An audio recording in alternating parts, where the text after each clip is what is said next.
Hello, welcome everyone. It's Time to Talk Day today, and we're very blessed and lucky to have Kai Graham here with us on the Eden Room. Kai is a best-selling author of the Teen Toolbox, and she is an incredible mum and coach, and she's done a huge amount of experience, not just in parenting on her own journey, but working at organizations like Childline and the Samaritans. And of course, she's an extensively qualified coach as well. And so we're very lucky to have her today. Hi, Kai. Thanks for being with us. So wonderful to be here. Thank you to celebrate Time to Talk Day, which is sort of in conjunction. Well, it's part of Children's Mental Health Week.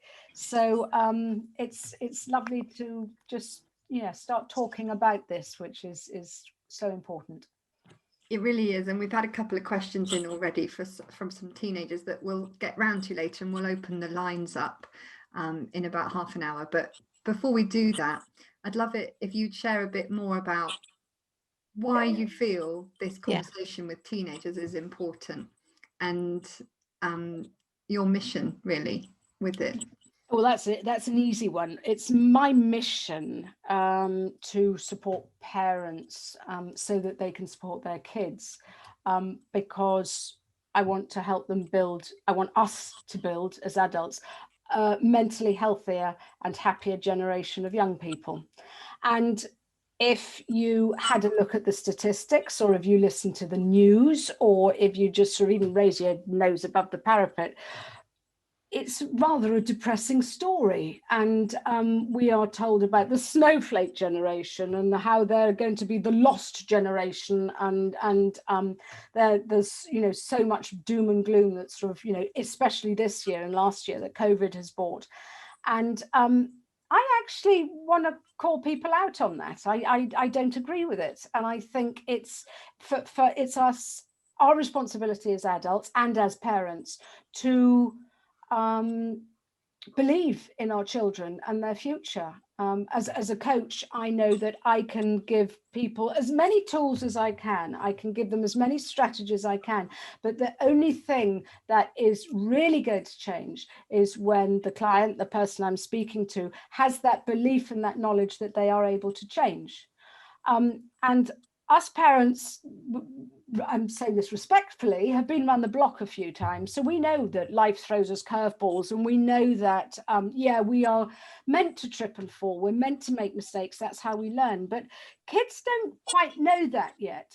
And I think it's important to sort of welcome them in and sort of say, welcome to the big wide world, love. You are going to get challenges, you are going to get obstacles, and it's how you deal with them that is the most important thing.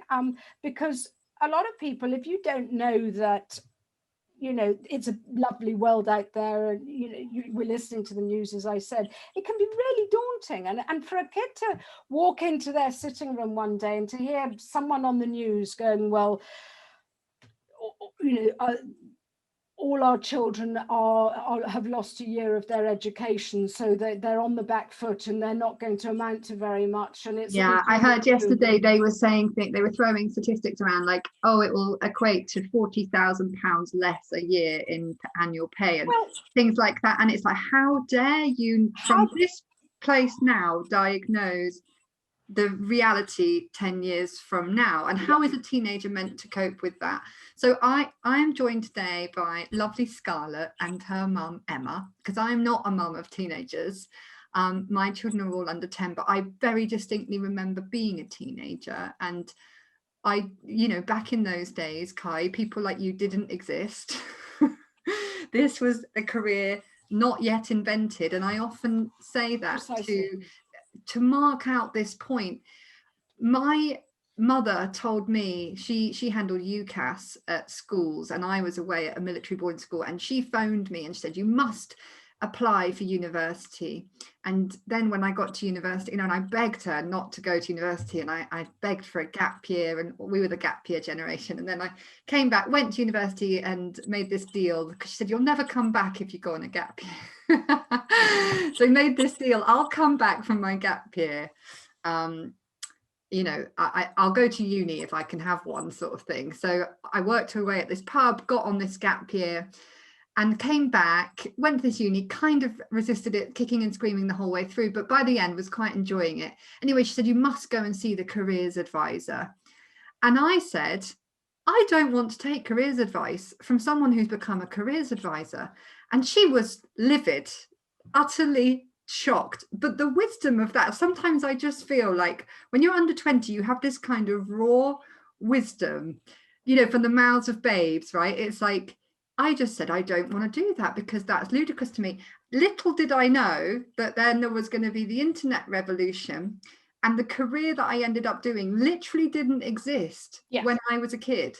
And how many more examples of that are we going to see in the next 10 years, where these kids just say, actually, the career that I'm made for doesn't exist yet because I'm going to create it, or I'm going to find myself doing this passion and that passion. And to say that these kids are going to have a terrible time in the future, when if we look even 100 years ago, you know, there was very, very few career options open, especially to women. And if you look a few hundred years before that, it was you can be a nun or a courtesan or a wife. And so I think we have got this opportunity with you today, Kai, and with lovely Scarlett, to ask you some questions and to really have a, yes, we want to be aware of the struggles right now. And I think it's really important to talk about them with mental health awareness in a way that wasn't really accessible when I was a teen. We didn't really talk about our feelings. We just kind of put up and shut up. Totally. And I think we have to hold that in a nuanced way against this other conversation that I think you do so well, of empowering and helping to get perspectives that give us a lot more faith and confidence in what could be available for our youth that maybe wasn't for us or for your generation or your mother's generation, you know. So Scarlett and Emma, what would you like to ask Kai? What's present for you with all this, Scarlett? I mean, from my perspective at the moment, like everyone is only really focusing on like either the exams or the education you're losing, and it shouldn't be about that, because sometimes people, it's like some people may have not even done a GCSE or an A level or a course or anything, and they could have still come out and started a company or something.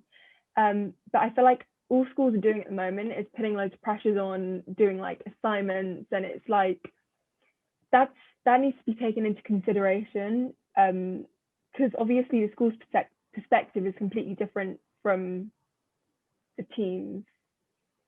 I think we've had some interesting conversations, and I'm sure everyone will resonate with this, of Scarlett's choosing her options. Oh wow, yeah. And she's saying to me like, oh, I'm a bit worried, I don't know what to do, and then she's like, I don't know what I want to do with my life, and I'm not probably the best person, but also probably the best person because I never had a plan. Similar to you, Kat, I went to university for 3 months, I left, started a business at 24, and so I really struggle with actually the way the education system are communicating things at the moment, because I need the support of the schools to homeschool / educate, but I need so much more from a different perspective, because as a parent, whatever you say in moments to your teens or your children or even your family, often it falls on different ears because they probably think you're biased, or so I feel at the moment, from my perspective, there's just no support or mentoring beyond the family home, and parents, I think, are really challenged with mentoring your teen or your child who you're emotionally connected to, because it's dependent on so many other things. Yeah, so let's do this, Kai. If you had a message for the mums at home, hearing what Emma is saying there, what would that be? And then we'll do the message for the teenagers. My first reaction is just, again, I keep on saying respectfully because I don't want to upset anyone, but hey, let's just get over that. Schools haven't a blimmin' clue what's going on. They have no idea that I think at the minute there are very few plan Bs and plan Cs, not because it's their fault, because back, a year ago, we never thought we would be in this situation. We only thought, listen, hang on a minute, we'll be doing this for a couple of months and then we'll get over it. And it just seems to be getting longer and longer and longer. And at the minute, we are being led by people who are reacting rather than being proactive. And so suddenly the schools go, crikey, we've got 2 days and schools are closing, so let's fire a load of stuff at the parents and just do all this. And so parents are turning around going, you've given me what? And they are sitting there with a load of stuff. Some are getting nothing, but hey, I think it's evening it out a bit now. And my first comment to parents is, whilst you are the first educator in your child's life, so you were the one that was teaching them to walk and talk, you are not the primary educator at the minute. You are there to hold a space for your children to attend school online. You are not there to teach them maths and calculus. You are not there to teach them about blimmin' cloud formations or logarithms or whatever it is. It is your responsibility to hold a space for your child. And if by 11 o'clock in the morning they are just doing, I don't have the bandwidth for this, then that is okay to just go, I know my child best and they need to go for a walk in the field. So it is not your responsibility to teach your child anything new. It is so, and so I think we need to do, thank goodness for that, let's just take the foot off the pedal and make sure that my child is fed and watered, make sure that they're not sitting on their phone at 2 a.m, because yes, some schools have, sort of roll calls at silly o'clock in order to make sure that all their kids are online. But I would say it is hard. Many parents are trying to hold down a job. Many parents have got lots of other stuff going on. So I think collaborate with your child and work out what's best for you, because it is not your responsibility to teach them new stuff and educate them. That's sort of my first thought. Thanks, Kai. Let's see if I can bring there we go. Hi, Scarlett. I'm learning my way around these group Zooms. And what would you, okay, so Emma, first of all, how does that land for you? Does that resonate in terms of what you need to hear at the moment? Yeah, I mean, it's also, I think I go in, it's like a Corona coaster at the moment, I think, for everyone. 1 minute I'm like, I'm going to be so structured and and they're going to do this and they're going to do that. And the other time I'm kind of like, 15 minutes on screens is survival mode. And I'm not saying that's okay by any stretch, but your bandwidth, I think it is about finding that pattern. So it's almost, you need to hear that though from people in the know or of some sort of kind of safe space to go, it's okay. I think we all just need reassurance, and I'm sure that's not only just adults. I saw something on Instagram the other day, and it was a mum. I think she was 30 something. I'm not sure. And she said that she had her education interrupted for 4 years, or stopped, I think, whilst the sort of war in Sarajevo was going on. And she said, she had been through it as a child. She had experienced this, and yet through the other side, and as an adult now, she was writing papers and I think had got a master's. So our children are not on the scrap heap. Yes, the thing is that maybe the pause button has been pressed, but let's just look at this. Future employers or whoever are going to look at CVs, are going to look at job applications, and are going to see 2020, 2021. Oh yeah, well, we all know what happened then. So there's a we don't know quite what the end result is, but it'll go, oh yeah, that was Corona, right? Okay. But it's sort of, just because we've got this pause going on doesn't mean that it's sort of, we're all going to hell in a handcart. And the good thing is, dare I say it, is this is global. So everyone knows it's not just your child having a meltdown or something and going off grid for a year.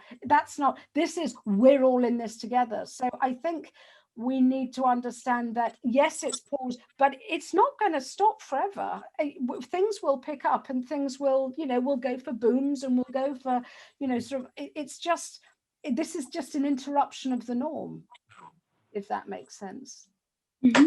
Yeah, and it could even be a blessing in disguise if it makes us wake up to the fact that we're not feeling particularly, it sounds like there's like all these adverse relationships, right? There's the government's calling these shots, the schools are having to react last minute in a panic, and then the parents are getting fed up with the schools, and then the kids are fed up with the parents, and there's just adverse relationship after adverse relationship. And we don't have that much power over what the government do or even what the schools do, but we've got the power in our own homes to be able to align with our children and to be able to let them know this is not their fault and it's not on them, and we are totally imperfect humans muddling through something that's tough, and we're going to do that together and actually use the pattern interrupt to form stronger bonds and get to know our kid, so that they don't end up at the end of their education feeling like I did, like a lot of money had been spent on my education, but I was completely underqualified for life. And I was overqualified for most of the jobs that would have me on a 12 grand a year salary, I might add. And so straddled with debt, completely undeveloped in the ways that matter, knew nothing about money and finances, knew nothing about emotional well-being and mental health and my own self-awareness, and was just sort of spat out into the world. Okay, you're 21 now, go get a job and settle down and get married. Well, how well did that turn out? Like a divorce and 3 kids and my own business later, I'll tell you how that turned out. Not so hot, that strategy. So here's the opportunity, the pattern interrupt, to remake the world and remake what this is, and give a message to our kids in our own homes. It's like schools and the government, it's not the school's fault. The government, no comment, but here's what we can control. You're amazing. Let's look at your strengths and talents and what you want to make from this time together. And let's find a way that we're not in an adverse relationship, because I love you and your well-being is paramount to me. And I'm interested to hear what you would say to Scarlett. But before I ask you that, Kai, Scarlett, I would love to hear what message that you feel right now that you might want to give to your mum at this time.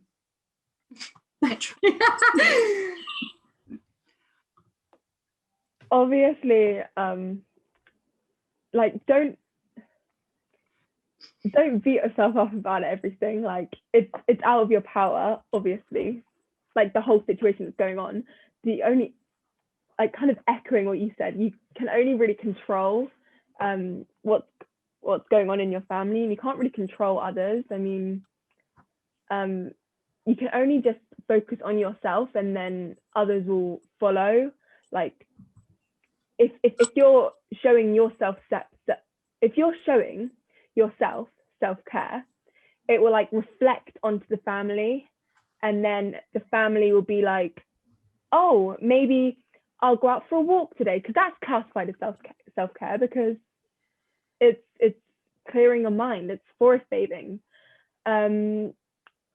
or something like that. Something. Oh, I love it. Scarlett's so funny. I'm sorry to put you on the spot. It's just fascinating to me what you guys are thinking at the moment. Yeah, it's tricky, because if the parent or the significant other is stressed, it's really clearly obvious, because it will just intensify every single situation. So I just try your hardest to remain calm, because that will reflect onto the other person or teenager, and will help out a lot, because you don't want to be in a manic household of like everyone's shouting, everything's really super duper tense. You kind of just want to because already things are really hard at the moment. It's like, you don't want to just add to that pressure of in the household. If you go down, if it's stressful, it's not going to make anyone feel good.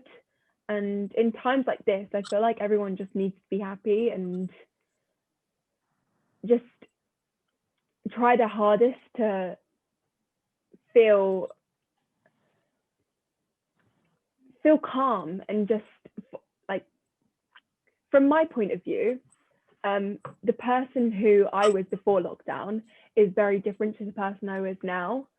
I actually have a lot more self-awareness, and I can read the room. You know, for example, if it's a tense atmosphere, it's obviously going to reflect my mood. So just try your hardest to be calm. That's my thing. Yeah. I think that's wonderful. And Scarlett, you're quite right, is that parents we are our children's role model. We are captaining the ship. And if the captain, the thing is if you're in an aeroplane and we hit a bit of turbulence, the first thing we do is look at the air stewardesses as if to, and if they're running up and down the aisle, go, no, it's all right, for goodness sake, don't panic. Then we're all sort of sitting there going, oh, hang on a minute. But if everyone is calm and they're all sort of, face painted on, if they're faking it till they make it, great. But if we see the people at the head or in the in the sort of who are meant to be in control, if we see them just taking everything calmly, as you say, then we feed on that energy, we feed on that vibe. So it's up to parents to manage their own anxiety and to, as Scarlett so rightly said, practice self-care and take time out and forest bathe or lavender baths or run on the treadmill, or also stop that negative mum or dad guilt that's going on in between the ears, because we don't need that. It's so debilitating, the mum guilt that you run, and I'm sure the dad guilt for just being a human. And I think that's where the Eden Room comes in as well, because it is designed in these bite-sized chunks that you can just even get 2 minutes to take a breath. And the idea that you can step into this sort of virtual room, refuel, recenter, because you're going to get triggered and it's hard at the moment. But then you can step back up into your life and be more of the person that you actually want to be, and be more present with your family and your loved ones, because that's the art, that's the mastery at the moment, isn't it? We're all being tested in this way to say, can you bring the love? That's what I heard you saying, Scarlett, like, where is the love? Like, I want to know where the love is. I want to feel the love in my home, and the media is pumping out this fear, and we have to be the antidote, and we have to self-generate and generate that within our families, because if there's one thing we all know for sure, we love our kids and our kids love us unconditionally. And I heard this great quote the other day that was like, people talk about parents having unconditional love for their children, but if you really want to experience unconditional love, it's the love your children have for you. And that's definitely something I found as a mum. Like, I lost my temper with my 4-year-old, and she's a real drama queen, and she's high maintenance. I adore her, but it's like full on, and I have 2 sons, so they're a bit of a different bag of chips. And she said to me the other day, Mummy, do you still love me? Do you still love me? And I couldn't believe that she needed to ask me that.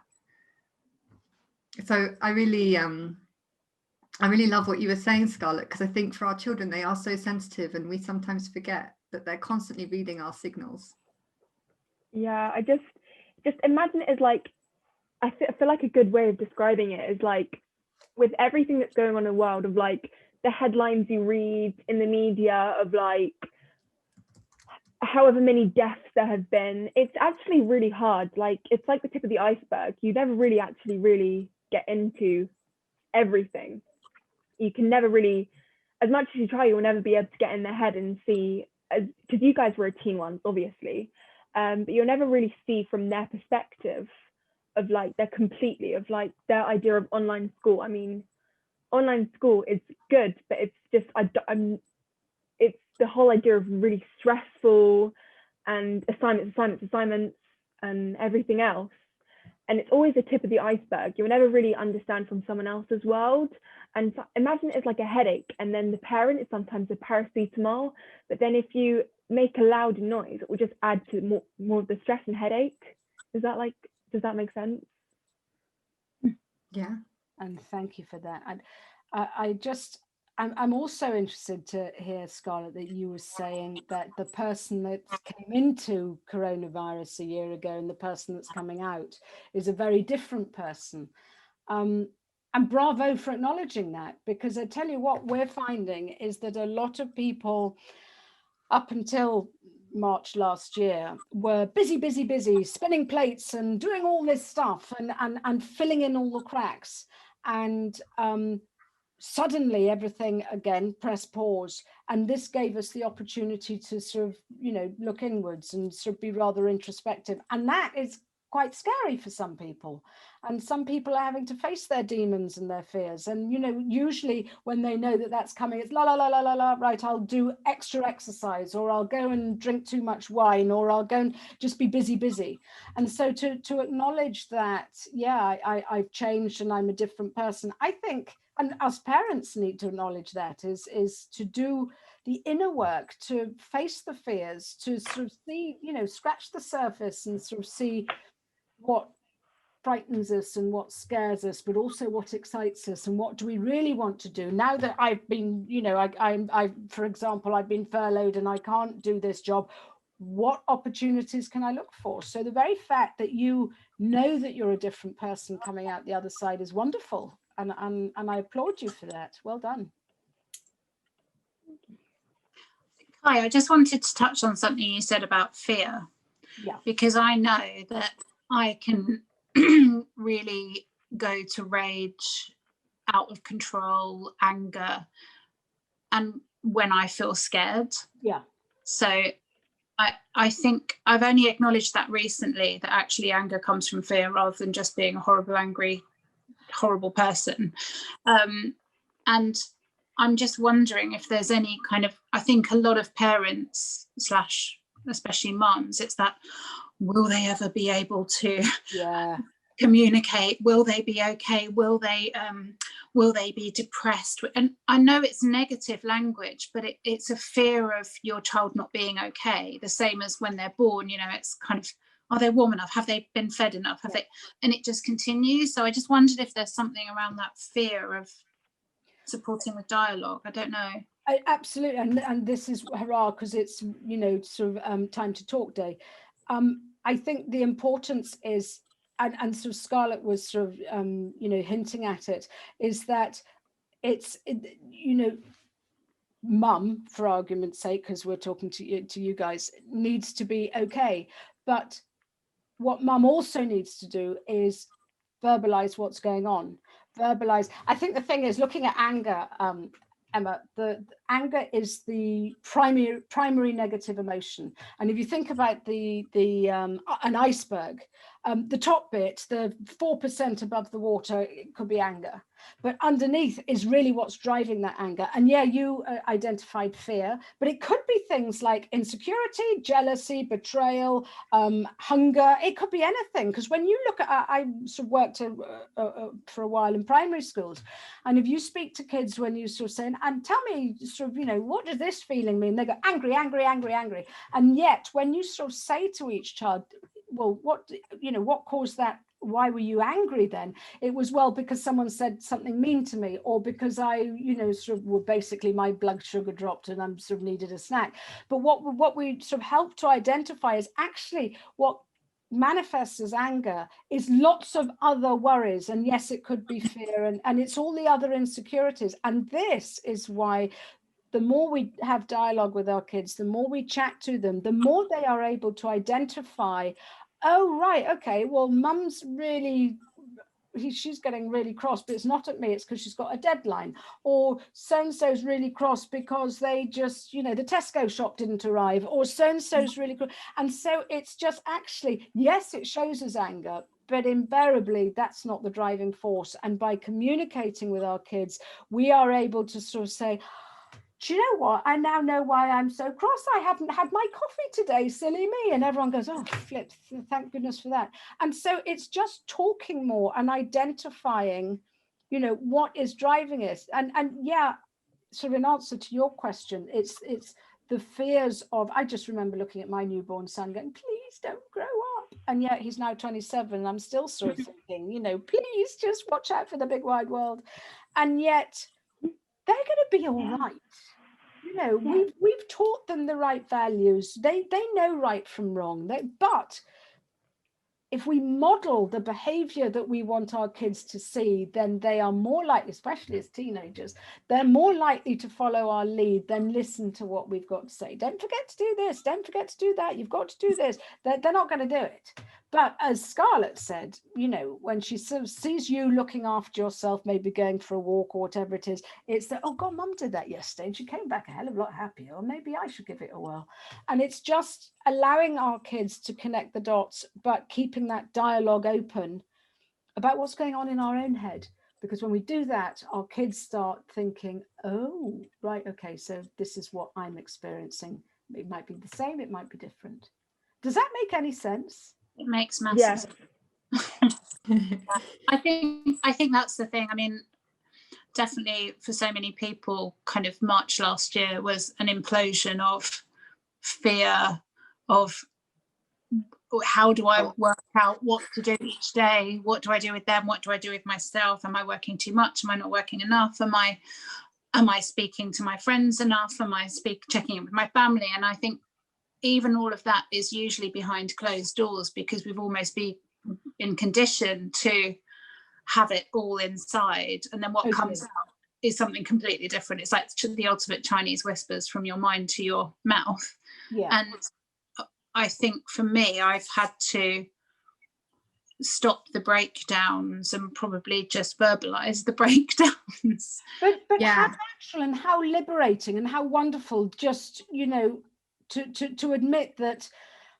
The thing is that there's no manual for parenting, but there's certainly no manual for parenting in a pandemic, and so, you know, we thought, we were sitting there in sort of, you know, April, May, going, oh, thank goodness the weather's so, you know, so bad. Flip's sake, if this had been winter, we would have been in trouble. And now look, and we're doing it, and it's like, oh, for flip's sake. And we don't know what's around the corner, but we will navigate this. We will do it okay. We will all come out of it, with some exceptions. I appreciate, you know, I know that sort of lots of people are struggling, but we'll come through this.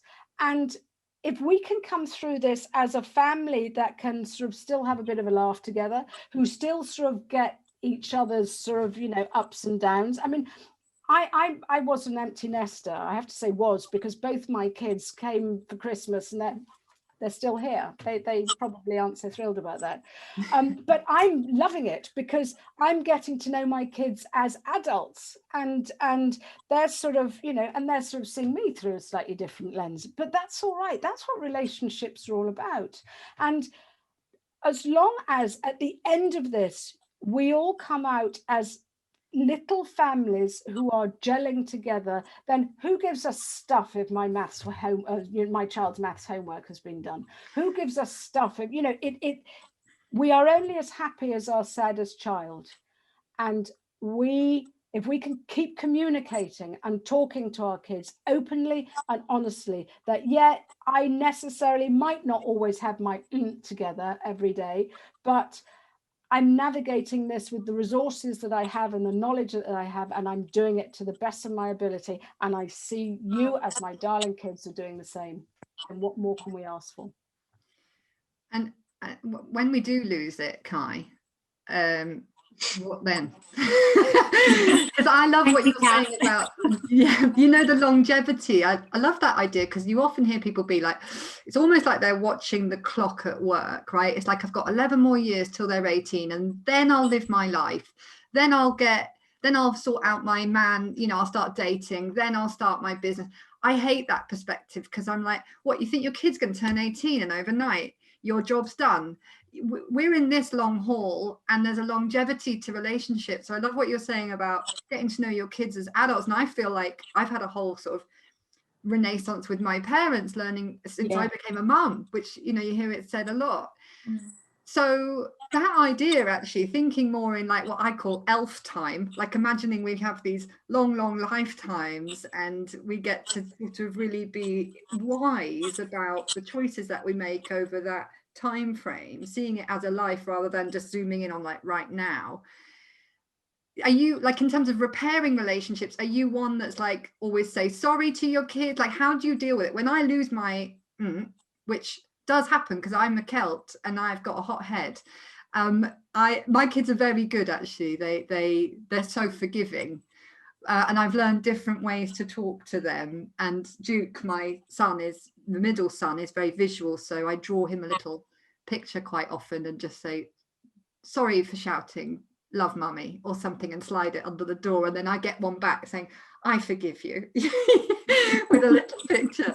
So, but I'm just curious, what do you feel about when mums lose it? A quick tip to help us losing it. But then once we have lost it, repairing that. Well, we are the role models, aren't we? So when our kids, for argument's sake, beat the living daylights out of a sibling, you know, we ask them, now come on, let's just sit down, and will you apologize, and will you do this? And so I'm not saying that we are beating the living daylights out of our children, I know that, but it's, you know, the thing is that it's what would you expect how would you want your child to operate? So if your child has a meltdown, you know, we actually, a lot of the time, scoop them up and go, now hang on a minute, what's going on here? Well, they don't have the emotional intelligence to do that to mum just yet. So what we need to do is to explain to our kids what's going on here, so that they know that they are not the brunt of mum or dad's meltdowns. And so, yeah, I used to sit though peering over the bath, and, you know, sort of, I do remember it was a Shrove Tuesday, so it was Pancake Day, and something had happened, and I'd forgotten it was Pancake Day, and suddenly it was, oh, we want pancakes, and I was livid, and I was raging, and anyway, we threw our pancakes, and that was just, and mine sort of, you know, fell on the floor and whatever. And I had been in such a bad mood, and anyway, it lightened the load, and kids sort of got into the bath, and there was flour everywhere. And I just looked at Alice, and I think she was about 4. And I said, I'm so sorry that I was a shouty mummy today. And I said, it was so unfair because you didn't deserve it. But we did have a nice time at the end of it, didn't we? And Ali looked at me and she went, it's all right, mummy. You're just a hopeless tosser.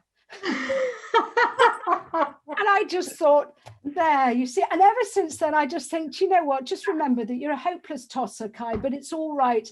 And just get back to connecting with your kids, because she got it. She thought I'd been so upset because my pancake had fallen on the floor, and that was fine.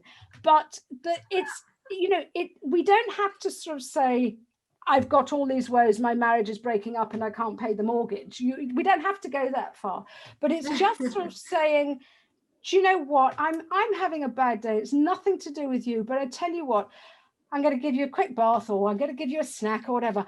I just need to unwind for a minute, and I'm just going to take time out, or I'm just going to go for a walk, or I'm just going to do whatever. I just need to get my head cleared. So then our kids know that when they feel like that, it's all right to acknowledge that they're feeling like that. So when we lose it, acknowledge it.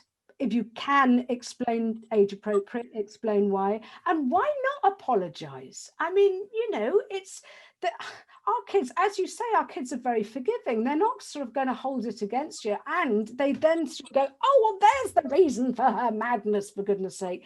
And that sort of just puts it all into perspective a bit, and it helps kids realize, oh, well, you know, I always say, try not to go to sleep on an argument. Then your child is going to bed and not worrying about, are they going to divorce, or oh, is this going to happen, or, you know, what have I done to make them so upset, and how do I make myself better? Because I was a people pleaser as a child, and I was just trying desperately to keep, my dad had so many business pressures, and I was just doing that, keep quiet and be a good girl, because I thought that that would make him happy. And yet, if he only had explained to me that actually I was his daughter and I made him thrilled to bits, and as you said, Kat, just reminding them that you love them dearly, even though whatever's going on is a bit rubbish. Yeah. So we've got loads of amazing questions coming in. Oh, right. I haven't seen any of them. Well, I'm going to open up the floor actually in just a moment, but I would love it before we do, Kai. If there's any very quick tips you want to share, please do, but they might just come organically on the questions. Your message for teenagers right now, what do you want them to know? What do you want to say to them? Gosh, I don't even know where to start. It would depend mainly on what's going on in their own heads, because it's, you know, I want teenagers to understand that whatever they seek to achieve, And I'm thrilled that sort of Scarlett was sort of sitting there going, oh, I know that I'm a slightly different person coming out the other side. Whatever they can achieve, they will achieve, as long as they just have that drive and determination. And if someone says no, do not listen to them. That is just an opinion. I remember at the age of 10, she wasn't even a careers teacher. She was my most favorite teacher in the whole wide world. And I just thought she was the oracle. And we sat down at a parent teachers meeting, and she looked a bit like Julie Andrews in my eyes. I can't remember. But anyway, she sat there and she looked at my mum and dad, who were sitting on these tiny school chairs. And she went, well, Caroline isn't really going to be setting the Thames on fire now, is she? And I listened to that for 30 years, literally. And I flew under the radar, and I thought, oh, I've become a wallflower. Don't say too much. I'm a bit average. I'm a bit boring. I'm a bit this. And turned into a people pleaser. And do not listen to anyone else's opinion. If you are, unless you value their opinion, that's unfair to say, but go with your heart. Go with what drives you. Go with what sets, you're talking, Scarlett and Emma, you're talking about making choices about your GCSEs at the minute. I would suggest going for what sets your heart alight, because you will wake up on a wet November morning having to submit an assignment or whatever it is, and you'll think, I really can't be bothered. But if it's something that floats your boat, if it's a subject that you love, then you will have more drive behind to do it. So do what sets your world alight. Find your passion, and it doesn't matter what it is, because I tell you what, I've had career changes every blimmin' decade, and this what I'm doing now, I suddenly realized, for flip's sake, if only I knew I could have done this sort of 30 years ago. Well, as Kat said, it was a job that wasn't invented then. But do something that sets you alight, knowing that, and this is the important thing, you can change your mind. So, my daughter got a first in hospitality. And well, before that, she got, just the night before her A-levels came out, she went, don't shout at me, but I don't want to go to uni. And it was like, oh, okay, right, fine. So, and she just decided to take a gap year the night before her A-levels came out. And that was a total U-turn. And then she went and did something, and she did hospitality, and she got a first. And she came out of there and went, oh my word, how wonderful, how great. Right, what are you going to do? And she went, well, I'm not going to go into hospitality. And it was like, seriously? And so she did a U-turn. Actually, she'd made that decision sort of, I think, 2 years ago. Thank goodness she didn't, for goodness sake. Look at the hospitality industry, sadly. I mean, it'll pick up. So these things happen for a reason. So you might feel, oh my gosh, are my GCSEs the right choice? And the answer is, yeah, they're the right choice for now, but you can change your mind. You can do something. That the sky's not going to cave in if you suddenly realize that actually you no longer want to be a vet, you want to be a ballet dancer, or you want to be a captain of industry, or whatever it is. You're allowed to do what the flip you like, whoever you are. But just make your choices for where you are now, and you can do U-turns and you can change your mind. It's okay.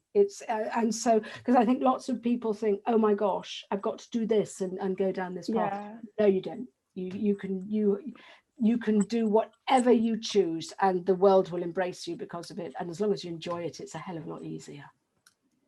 How do you feel? That was rather a long-winded response, wasn't it? That was so good. Can I just say, before you open up the questions, I just want to be really open about the fact that I'm quite conscious about always being my true and our true self, and I'm quite aware of being in the world of PR and jazz hands and glossing and stuff like that. I just want to be really open about the fact that it has not been an easy ride being a teen or a mum of a teen within our family. We have experienced some huge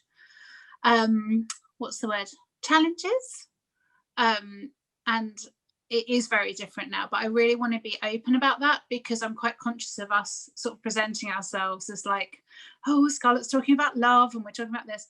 We have experienced quite big kind of trauma, and my friend Kathy, who's on, and my dad, and they've really been through that journey with us. And what it has taught me is to remove the gloss and to be vulnerable. So I guess that's what I wanted to be really open on here, so that it's not that Scarlett's all together with her self-reflection, and I'm a great really parent. So I really wanted to just say that before we move on, because otherwise it's just not true. We're not papering over the cracks here. That's what I love. But I think this is that nuance, right? This is that subtlety of the conversation for us all to be holding the space, knowing that nothing is perfect. Actually, even pre-COVID, my biggest kind of like dysfunction growing up was that you couldn't have a dysfunction. You know, it was like I was the kid that would say, "Mummy, why doesn't Grandma like Daddy?" And it would be, "Shut up, Catherine, you don't say that." And I suppose the thing is about these conversations is there's more allowing now. It's okay to not be okay, and it's okay to be okay, and it's okay for every shade of the rainbow, because we're human beings, and that's the whole gig. And pretending that we need to be perfect and that we have these perfect lives is counter to having successful relationships, really, because like you say, the gift of those relationships is that the ability to hold all of those complex realities and dynamics and perspectives. What do you think, Kai, about that? I think you're quite right, and you know, when I speak to a lot, look at where is she? Is she coming? Is she there? Hello. How are you? How are you? Have you got? Can I see a tutu there? That looks. You can see your tutu. Yes, it's all about the tutu. Do you want to show your tutu?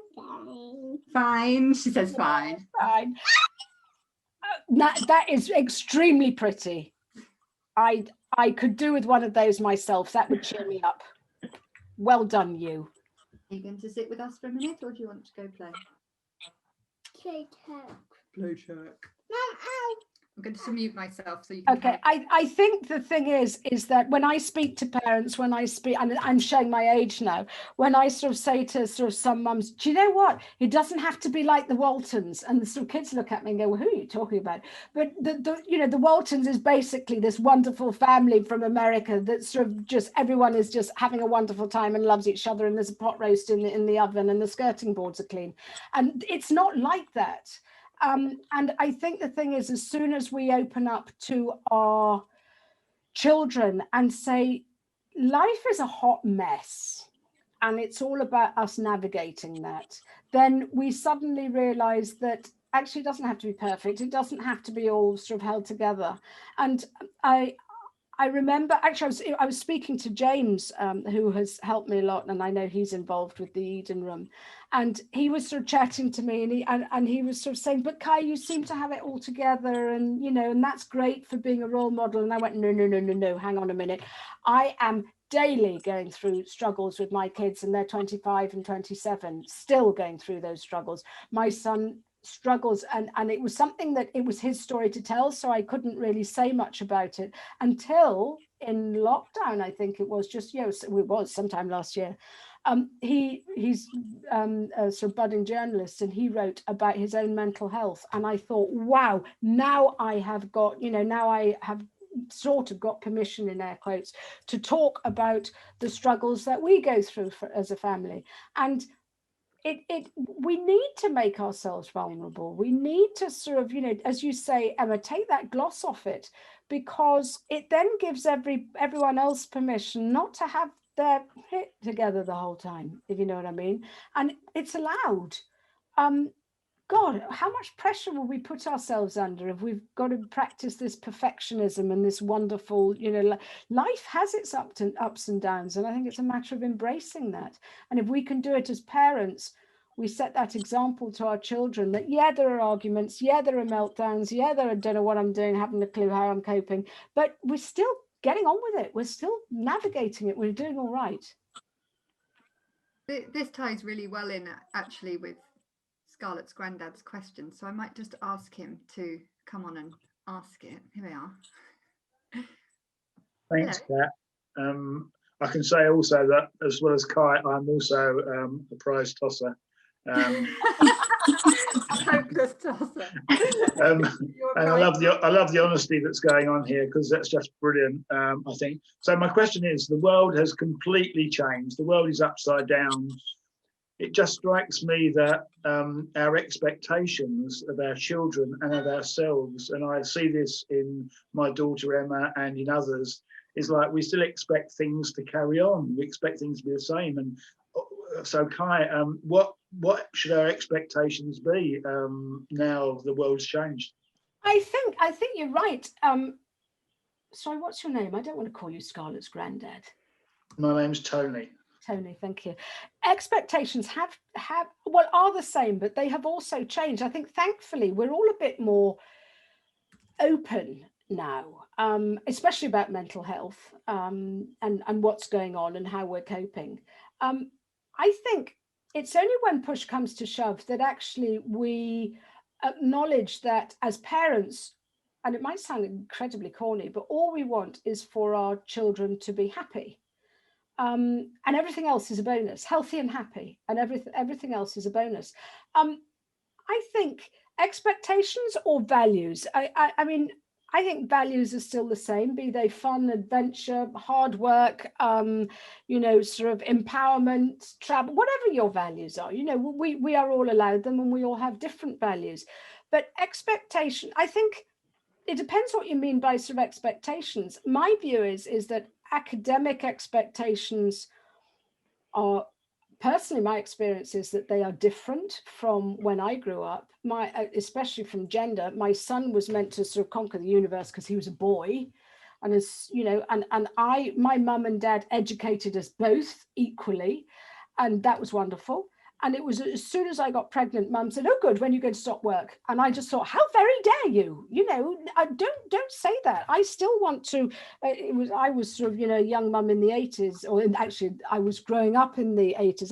I had my kids early 90s, but I was, you know, sort of was one of those awful women sort of with a parachute and thinking I could conquer the universe. And I had the expectations of myself that I could be all things to all people. Sadly, I wasn't anything to myself. There's the people pleaser again. So I think the expectations from I'm speaking personally now, from my, you know, growing up as a child, because come on, Caroline was never going to set the Thames on fire anyway, was she? Were sort of not terribly high. I want to turn that on its head and say, you know, you can fly as high as you choose to. But then again, the expectations on you've got to get the right grades, you've got to do this, you've got to follow this, you've got to go down the route, as Kat and I both, you know, sounds we both experienced, university, you've got to do it, you've got to, and actually no, you don't have to. So I think the thing is, it's a lot of which I think is going back to family values, is what is it that you, and especially now because we're all sort of, you know, navel gazing a bit, is to go, what good do we want to come out of this learning? You know, we've learned that homeschooling is fairly rubbish, and you know, doing sort of Zoom calls for school for 8 hours a day is fairly ordinary, thanks very much. But what else is it that we can learn? What do you want to bring to the party? What sort of person do you want to be? And I think it's much more about who we want to develop as individuals rather than the expectations that society have thrown at us. Because I tell you what, expectation wise, and Scarlett is probably just in this area and a couple of years older, is that since they were little in primary going up through secondary school, it's you've got to work hard, you've got to do this, you're going to get your exams, you're going to get your A levels so you can go to university if you want to. And then suddenly someone turns around and says, oh, by the way, you're not doing A levels. Well, those expectations have gone totally out the window now. So I think it's a matter of, if we learn anything from now, it's how do you want to navigate the world? Because actually, if we choose to think so, the landscape's changed and we can do it our way and we're allowed to. I don't know what your thoughts on that are, Tony. Yeah, I think that's spot on. We just seem to be trying to replicate what was before, and it puts such a lot of pressure on parents to worry about how their child is doing and achievement. And I think children actually are very resilient and will learn. And I think parents can take the foot off the gas when it comes to their expectation. They're not teachers. They're not supposed to be teachers. and to love, accept, and the children will thrive. And yeah, I agree. So I'm in agreement. Thank you. Can I just quickly say thanks, Dad, for my letter? I'm feeling so warm and fuzzy right now. I'm really feeling the love of the family. It's really nice. And we've got a brilliant question, 2 other questions, Kai. I know, just want to honour the time. Top of the hour is in 5 minutes, so I know that. Oh, right. No, it's lovely. If some of you do want to stay on, I'm sure we're okay for a few minutes, but I just want to respect the time for those of you that do need to be on another appointment or whatever, picking up whatever. So Kate, would you like to come on now? Let me just unmute you and pin you. Here we are. Are you still there with us, Kate? I am. Lovely. Hello. Hello. I wasn't expecting to come on, but I'm happy to. Oh, sorry. Yeah, That's all right. I can relay your question. It's just feeling so warm and cozy down here. I want to join in. I can't remember the exact wording of my question, but Kai, I just was interested in your idea of giving space. Is it parenting with space that you? Yeah, one of my strap lines, Kate, is bringing families together through parenting less. Parenting less. That was it. Yes. Yeah. And it's what's been at the moment, because with time homeschooling and everyone in the same house, the teens are spending a lot of time in their bedrooms and online. Yeah. By parenting less, I sort of really mean, and it's especially with parents, because with teenagers, because what tends to happen is teenagers are wired for independence. Bless them, they're having a really crummy time because they are trying to be independent and yet they're stuck under the same roof with us. So what they tend to do is go to their bedrooms, sit online with their mates, because of course, why wouldn't you, and go to the bath. How brilliant. I mean, more of that, please. And that is normal. That is them trying to get away from you. Yeah. No offense, love, but that's the way it's meant to be. They are trying to pull away from you. We are, hundreds of years ago, they were sort of, as Katsu says, they were wired to become mums and whatever, and sort of, to leave the nest at a much earlier age. So this is what our kids are wired for. We have to respect that. But what happens is, as the child withdraws, as the teenager withdraws, the parents are going, they're not telling me how they are. I need to know what's going on. And what we tend to turn into is that needy parent who actually starts suffocating our children. And it's a sort of, I just want to know that you're okay. And it's, would you just please leave me alone?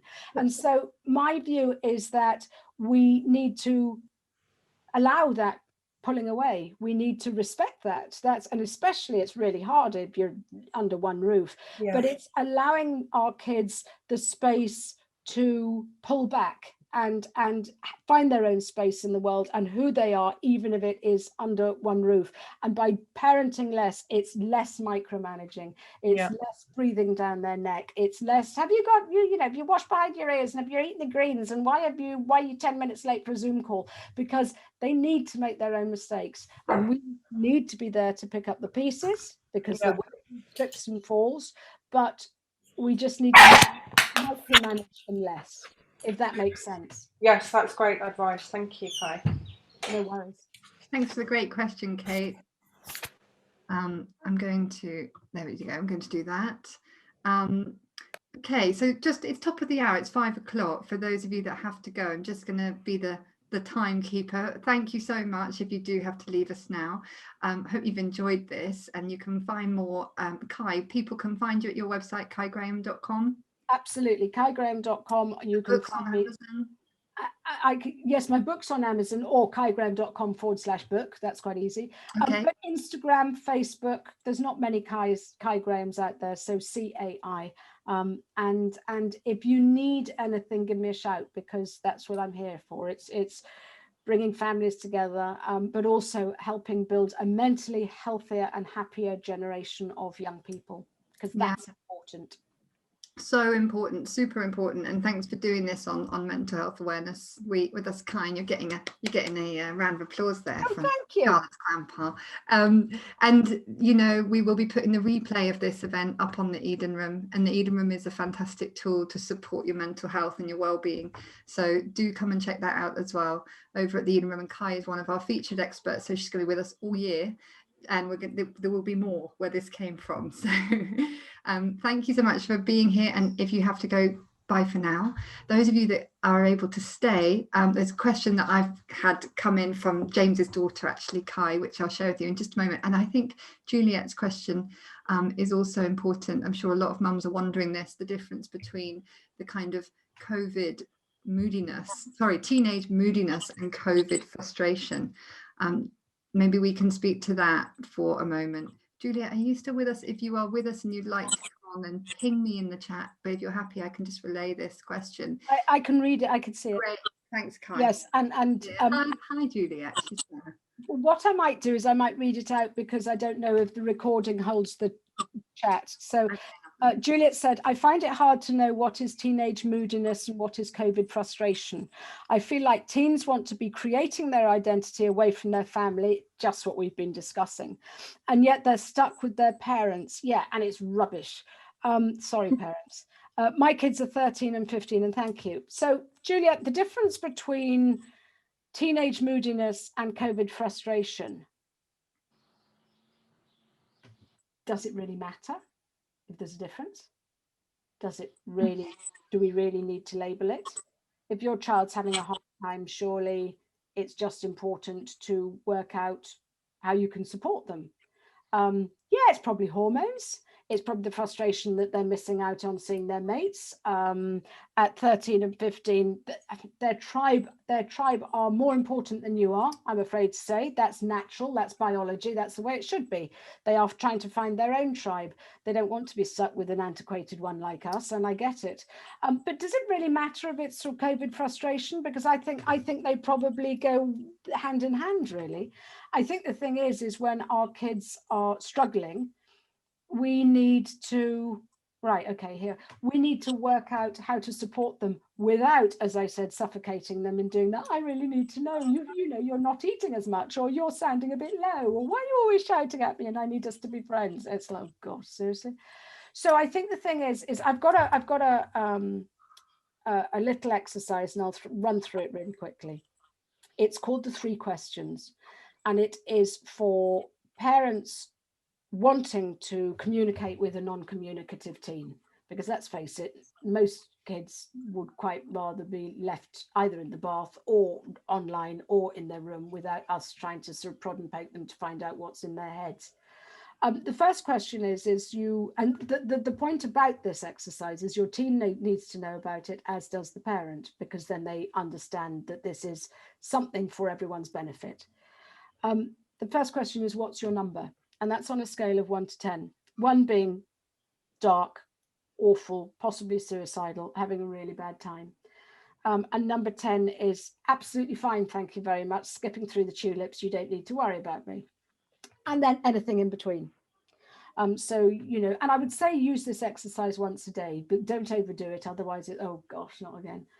And so find out from your child how they feel today, rating from 1 to 10, and what that does, that gives the parent a benchmark. So they sort of go, oh my gosh, you were a 4 yesterday, now you're a 7. That's good. What's changed? And you can discuss that if your teen feels the need to. But it just gives you a benchmark to work out where your child is. The second question is, what's your word? And that is to get from your teen or your child, but you know, teenagers, this is aimed for, is give me a describing word of how you're feeling. And that could be despondent, or, you know, sort of neglected, or, you know, sort of whatever, you know, it could be suicidal, it could be, or it could be optimistic and happy and excited and, you know, whatever. And so, okay, and shit really doesn't cut it. You need a describing word. But that gives you as a parent, okay, well, they were this yesterday, they're this today, or they were this last week, and it's going, so you know, you've got a sliding scale to work out how your child's doing. And then the third question is, okay, do you want to talk? and 95% of the time you'll get no thanks, no, I'm fine. But really what this does is it says to the child, you're in control. You know, this is what they want independence. They don't want to be nagged by you. You've worked out that there are 7 and they're hopeful, or there are 3 and they're whatever. So you know how they are today. That's fine. If they want to talk, they have got the opportunity to do so. If they don't want to talk, then you as a parent need to back off fast and go, oh, okay, right, fine. You don't want to talk, but you do know I'm here to talk when you're ready. And they'll go, yeah, whatever. And then 5% of the time they'll go, yeah, I wouldn't mind talking. Now, what I suggest is you don't jump on them and go, oh, you see, I knew there was something wrong. I knew it. Now come and tell me all about it. No. The trick is to go, oh, okay. Do you want to talk now, or do you want to get your head together? Because sometimes we're sitting there going, tell me what's wrong. And your child can't even process it. They don't even know. So they can't work it out in their head. How can they tell you? So the point is to say, well, do you want to take the dog for a walk, or shall we go for a drive? Because those conversations are much easier when you're not eye to eye. You know, it feels a bit like the Spanish Inquisition otherwise. So allow your child to take the lead. And what happens, the bonus here is, and in answer to Juliet's question, when your child knows that this exercise is sort of active in the house, it means that they can sit on the sofa with the dog and watch Netflix without you sort of going, is everything all right? Because you know their number and you know their word. And the rule is you're not allowed to ask them anything else. And so that gives them the space to enjoy the house and not just their room. And mums have sort of said to me, oh my God, I'm seeing more of my child. And I went, well, yeah, that's because you're not doing the neediness. You are now parenting less, but you're actually finding out more, if that makes sense. And so one mum sort of said, oh my gosh, this is actually, we've started talking. She said, I really quite like my son. I'm getting to know him. And I went, oh yeah, okay, that's good. And that's what this 3 questions exercise does for you. It gives you that benchmark, but it gives your child the control to work out when they want to speak to you. And that is a great way on Time to Talk Day. It's a great exercise to use because it does actually eventually start that talking, opening up. Big love for that in the chat, Kai. I think what a brilliant exercise to share today. Let me just let me see if I can do this. Yes, kaigraham.com. Emma says I'm a needy parent. There's a link there in the chat, and it's that exercise. James uses that with you taught him that one, and he and Charlotte use that all the time. Right, good. Yeah. Really works. It's really simple, but it covers all bases. They're so close. Yeah. And I think you've been a big help with that. And it's interesting to me that you say your relationships weren't always amazing when your kids were teenagers, and you would do the thing like driving to pick them up from parties and all of those things. Yeah. But it's so reassuring because I know the relationship you have with them and how incredible it is now. So it's kind of like not your fault if you're having a tough time as a parent of a teenager, right? It is biology. It's meant to be like that. Your teenager is programmed to think, oh God, get away from me, because otherwise they'd stay in the nest the whole blooming time, and that's not meant to happen either. So yeah, I mean, I have had the monosyllabic, still he's quite monosyllabic, my son, but we've had our ups and downs, and they've come out, and yours will come out the other side, fully fledged adults and quite well adjusted. And the wonderful thing, what you have to remember is they'll be monosyllabic and rude to you, and when they get outside, they're really quite charming. And that's the thing we need to remember as well, is that they're going to be all right, even through what's going on at the moment. And this is what, as I said right at the beginning, we need to believe in our children, and we need to believe in our children's future, because that is, well, if we can't believe in them, who the heck can? So it's passing on, because as we've discussed, they absorb everything that we feel, and that they get what's going on. And to know that your parent has got your back is pretty cool, and that's what they're looking for. Hi, that's just such an awesome way to wrap this session up. I want to leave it there. I'll ping you Charlotte's question. Oh, lovely. But this was such a brilliant session. Thank you so much. Thank you very much for everyone that attended. It's like, and for those on the replay as well. Yes. Yeah, if you need to get hold of me, please do. And there will be more, and Kai will be on the podcast. So if you do have afterthoughts and questions, as Kai said, you can message her direct. You can stay tuned on the Eden Room. We'll be seeing more of Kai. And Kai, just thank you. I'm really, really grateful for your work and your presence. And it makes me feel happy to know we're going into a world where people like you are around for these times. That's the thing. Nature's always providing the cure, right? The antidote exists. Yeah. So there wasn't so much craziness in the world 10 years ago, but there also wasn't so many healers and coaches and therapists and people able to support us through these weird times. Well, I just want to say thank you to the Eden Room for giving me the platform, because, you know, sometimes you feel like you're shouting sort of against a brick wall. So it's lovely having this opportunity to just help parents and teenagers. That's what it's all about, isn't it, really? Yeah, it's our pleasure to connect those groups. So thank you so much. Thanks, Emma. Thank you, Scarlett. Thank you, Tony. Thanks, Juliet and Kate. And we look forward to seeing you on a future event sometime. Much love, everyone. Thanks so much. Thank you. Thank you. Thank you. Bye.